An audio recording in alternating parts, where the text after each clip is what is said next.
होता है। तो आप लोग समझ गए होंगे कि ऊँट के मुंह में जीरा डालने से क्या होता है, कुछ नहीं होता है। तो वही अपने सिस्टम में, इतने बड़े सिस्टम में आप थोड़ा सा पत्थर डालो 1 मुट्ठी और फिर बोलोगे कि मुझे मिनरल। ओम आराध्य नमस्तु। एक्चुअली हुआ यह है कि अजय सर का भी बहुत सारा सेमिनार्स चल रहा है, उनके नए नए प्रोडक्ट्स अभी वो लॉन्च करने वाले हैं और बहुत कुछ चल रहा है, तो वो अभी थोड़ा बिजी हो रहे हैं, तो वो सवाल के जवाब नहीं दे पा रहे हैं, इसलिए मुझे बोले हैं कि मैं जवाब दूं। तो कुछ गलती हो जाएगा तो मुझे माफ़ कर देना प्लीज़। तो हुआ यह है कि ग्रुप में सवाल आ रहे हैं, सर कितने पत्थर यूज़ करूँ, इतने ज़्यादा पत्थर क्यों यूज़ करूँ, कई लोग के सिस्टम में थोड़े से पत्थर यूज़ हो रहे हैं, उनका भी तो सिस्टम चल रहा है, ये वो। एक जन है बांग्लादेश के मेरे दोस्त हैं, उनसे मेरी 2 घंटे बात हुई है, उनको मैं 2 घंटा समझाया था, वो चीज़ तो मैं अब आपको समझाने जा रहा हूँ। वो वेस्ट बंगाल से हैं, बांग्लादेश और वेस्ट बंगाल के बॉर्डर में रहते हैं। उन्होंने क्या बोला, सर मैं आपसे 10 किलो पत्थर क्यों लूँ, मैं जब मेरा काम 2 किलो पत्थर में हो जाने वाला है। तो मैं उनको समझाया कि सर सरफेस एरिया बहुत ज़्यादा मैटर करता है। आपके 2 ही मटके हैं, पर जितने ज़्यादा आप पत्थर डालेंगे ना, मटके उतने ज़्यादा बढ़ते जा रहे हैं। कुछ नया बोला ना। 2 मटके तो 4 मटके बनाने का क्षमता होता है उस 10 किलो पत्थर में। सरफेस एरिया बढ़ रहा है, 2 मटके का सरफेस एरिया है, और बाकी जो 2 मटके वहाँ पे हैं नहीं, उसका सरफेस एरिया आपको पत्थर प्रोवाइड कर रहा है।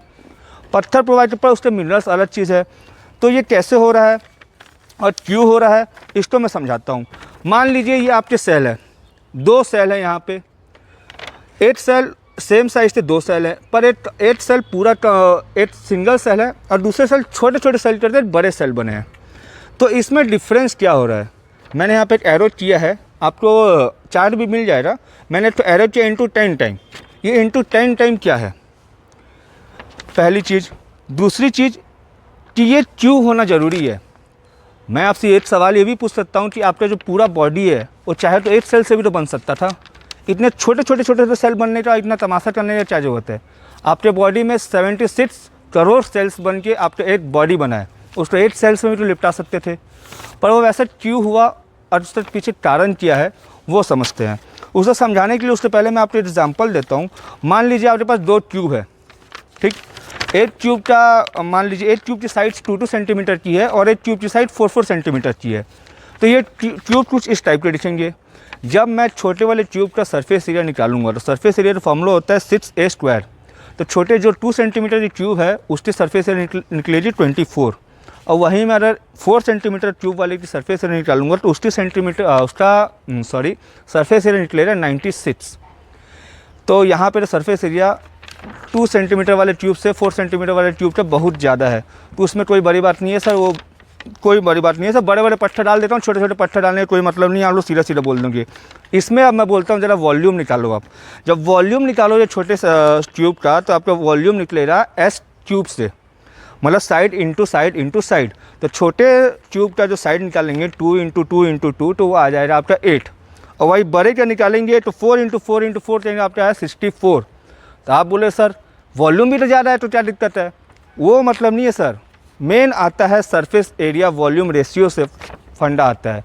सरफेस एरिया वॉल्यूम रेशियो क्या है, सरफेस एरिया वॉल्यूम रेशियो है कि कितने सरफेस एरिया के लिए आपको कितना वॉल्यूम प्रोवाइड हो रहा है आपके पास, उसमें मैटर करता है।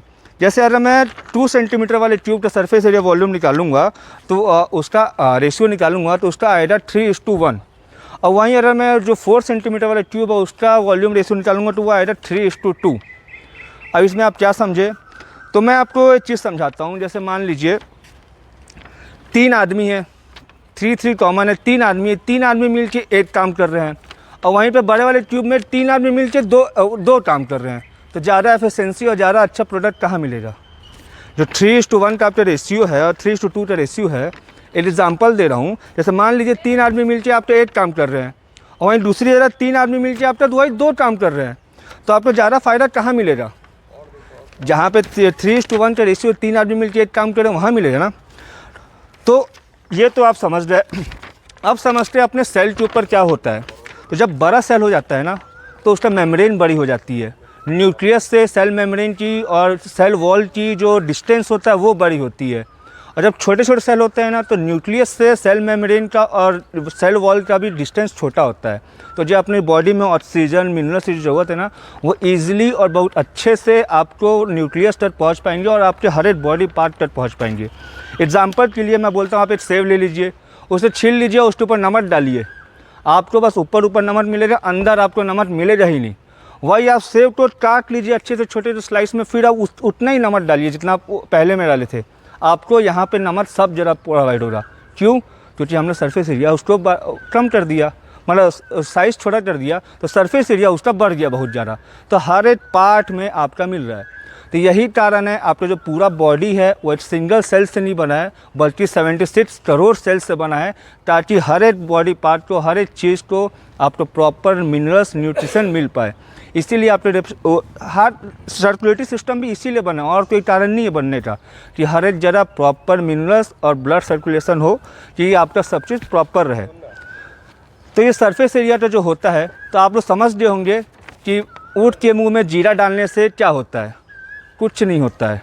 तो वही अपने सिस्टम में, इतने बड़े सिस्टम में आप थोड़ा सा पट्टा डालोगे एक मुट्ठी, और फिर बोलोगे कि मुझे मिनरल और लिविंग वाटर मिलेगा और मेरे को स्प्रिंग वाटर मिलेगा, तो सर